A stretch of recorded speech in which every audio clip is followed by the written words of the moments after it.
Be sure to read and follow the safety guidelines to protect your computer from potential damage and ensure your personal safety. For more information about safety guidelines, see the owner's manual at dell.com/support.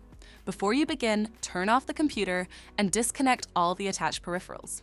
Loosen the captive screws holding the base cover in place. Using a plastic scribe, pry the base cover from the palm rest assembly, starting at the top edge and working your way around to release it from all sides. Now lift the base cover from the palm rest assembly. If your computer is unable to enter service mode, disconnect the battery cable from the system board. To remove the speakers, identify the speakers. Disconnect the cable. Unroute the speaker cables. Lift the speakers out of the system. To reinstall the speaker, place the speaker in the computer.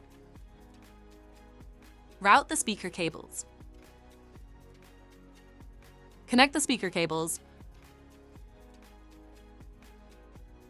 If the battery cable was disconnected earlier, make sure to reconnect it to the system board. Next, align the base cover with the palm rest assembly and gently place it into position. Tighten all required screws to secure the base cover in place.